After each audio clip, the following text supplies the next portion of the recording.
Hola queridos estudiantes, les quiero decir que me causa mucha satisfacción la participación que han tenido en este curso en línea y la verdad es que los felicito por ello. El día de hoy nos vamos a enfocar en los meristemos, que son esas estrategias tan impresionantes que tienen los vegetales para estar siempre jóvenes. Una imagen muy alusiva de los meristemos es esta. Me gustaría que notaran que las células están en diferentes fases de la mitosis. Eso significa que estas células están muy activas en cuanto a la división celular. Constantemente se están dividiendo. Los meristemos son áreas que presenta la planta, en donde hay agrupaciones de células meristemáticas. Estas células tienen una grandísima capacidad de dividirse constantemente y posteriormente diferenciarse en otros tipos celulares. Una célula meristemática, por lo tanto, es una célula indiferenciada, es una célula siempre joven. Y mediante los meristemos se pueden regenerar los tejidos vegetales o se pueden producir diferentes tejidos. Las células meristemáticas son los precursores de todas las células del cuerpo vegetal. Todos los tejidos vegetales siempre vienen de una célula meristemática. Y esto es interesante porque estas células no se producen a sí mismas, es decir, los elementos de vaso no forman más elementos de vaso, las fibras no forman más fibras. Las células acompañantes no forman más células acompañantes, ¿sí? El parénquima no suele formar más parénquima. La célula meristemática es la que va a formar a los demás tipos celulares. Hay algo interesante. Las células, cuando no están muy diferenciadas, pueden regresar a su condición meristemática para formar otro tipo de célula. Estas son las características típicas. Tenemos una célula que es generalmente más pequeña, pero vean el tamaño del núcleo. Es 50% o más grande que la mitad de la célula. La pared celular primaria está algo adelgazada. Las células siempre van a permanecer vivas. Solamente vivas pueden funcionar. Si se mueren las células, ese meristemo se muere y ya no va a funcionar. Las células son indiferenciadas de tal manera que pueden producir otros tipos celulares. Presentan vacuolas pequeñas a diferencia de las células parenquimáticas que presentan vacuolas muy grandes.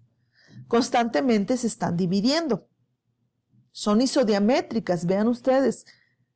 De cualquier ángulo que ustedes la midan, prácticamente van a tener el mismo diámetro. Contiene protoplastidios, que son los precursores de los plastidios. Hay tres grandes clasificaciones de los meristemos, de acuerdo a la posición que presentan, de acuerdo a los derivados que producen y por el origen. De acuerdo con los derivados que produce, tenemos 4 meristemos. Es el protomeristemo, que forma a los demás meristemos, es el precursor de los demás meristemos. Tenemos el procambium, que va a formar el tejido vascular. Generalmente se va a encontrar en medio. Aquí es donde se va a generar el tejido vascular.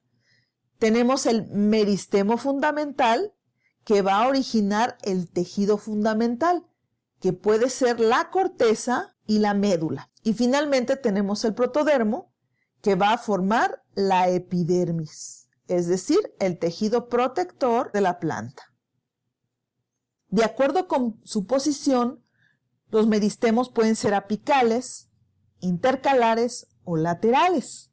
Los apicales constituyen las yemas. Generalmente se encuentran en la punta de las ramas o también en la punta de las raíces.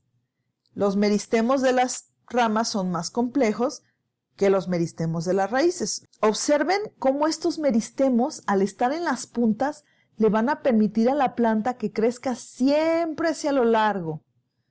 En el caso de la raíz, lo mismo. Como están en la punta de las raíces, van a permitir que las raíces crezcan siempre hacia lo largo, que se estén alargando constantemente. Los meristemos intercalares se encuentran en la base de los entrenudos. Estas regiones de la planta, en donde generalmente tenemos a las hojas, se conocen como nudos. Y esta parte, que viene siendo la limpia, ¿sí? La parte más limpia porque no presenta nada más, se conoce como los entrenudos.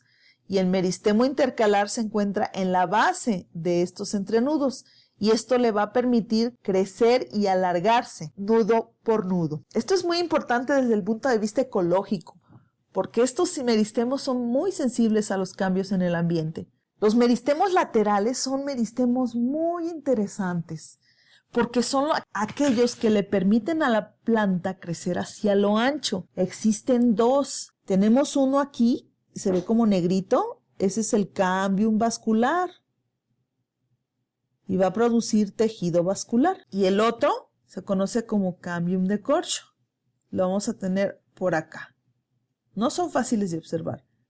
Y este va a producir a la peridermis, que viene siendo el tejido de protección de las plantas leñosas. Estos meristemos laterales no se van a encontrar en monocotiledóneas y tampoco en dicotiledóneas herbáceas. La clasificación de los meristemos de acuerdo a su origen es la más sencilla porque solamente incluye dos objetos y además es la más utilizada. Los meristemos se dividen en primarios y secundarios. Los primarios derivan directamente de las células embrionarias que se encuentran en las puntitas o en los embriones. Todas las plantas lo van a presentar. Estos meristemos primarios son los responsables de que la planta crezca hacia lo largo. Si analizamos los meristemos apicales e intercalares que vimos con anterioridad, vendrían siendo meristemos primarios, al igual que el procambium, meristemo fundamental y protodermo. Los meristemos secundarios, en cambio, derivan de tejidos especializados que retornaron a su condición meristemática y luego formaron este meristemo, digamos que de segunda mano, ¿no? Y son los responsables por el crecimiento hacia lo ancho. Esto solamente lo presentan las plantas leñosas. Es decir, no se va a presentar en monocotiledóneas. Y si analizamos, estos son los meristemos laterales. Ya con esta introducción, ya podemos continuar con nuestra actividad del día de hoy. Esta actividad también se encuentra en la unidad de competencia número 1, en la sección de actividades, y aquí en donde dice cuestionario del tema de los meristemos. Aquí ya dentro en la actividad nos sugiere que leamos las páginas 15 a 26 del archivo Tejidos Vegetales, que fue exactamente lo que les acabo de hablar. En caso de que alguno de ustedes quiera profundizar un poquito más, puede leer este recurso que se encuentra aquí. Es una página que contiene información verídica e información bastante interesante con muchas imágenes de los meristemos y de cualquier tipo de tejido, incluso animales. Pueden hacer ustedes apuntes en su libreta o escribirlos en un archivo TXT y una vez que ya hayan consultado esta información, entonces van a empezar el cuestionario. ¿Cómo le van a hacer? Le ponemos aquí, comenzar el examen ya. Esta primera pregunta es solo de muestra para que ustedes vean cómo se comporta este cuestionario. Este cuestionario está configurado en un modo que se conoce como adaptativo sin penalización. Es decir, si ustedes contestan bien, muy bien. Si ustedes contestan mal, mejor, porque les brinda una retroalimentación que les va a ayudar mucho con el conocimiento. En esta primera pregunta te invito a que escojas la respuesta que es errónea para que veas cómo Moodle te va a dar la retroalimentación, ¿sí? Entonces, esta respuesta es errónea y aquí ponemos comprobar. Como ustedes pueden ver, hay una tacha, dice, esta respuesta no es la correcta. Para que tengas el punto de la pregunta, vuelve a intentar para elegir la respuesta correcta. Pues simplemente borramos la elección y elegimos la respuesta que consideremos correcta. Le ponemos comprobar y ahora sí, muy bien, ya tienes el primer punto bueno del cuestionario. Y aquí ustedes pueden apreciar que tienen el puntaje total de esta pregunta. Es decir, el hecho de que ustedes hayan contestado mal no les afectó para nada en su puntaje, porque la idea de este cuestionario es que aprendan. Para seguir, nada más ponemos página siguiente y nos va a mostrar la siguiente pregunta. Bueno, chicos, espero que con esta actividad aprendan mucho. Vamos a continuar con otras actividades de diferente contenido para que les quede claro cómo son y cuáles son los tejidos vegetales y las células que los componen. Nos estamos viendo hasta la próxima.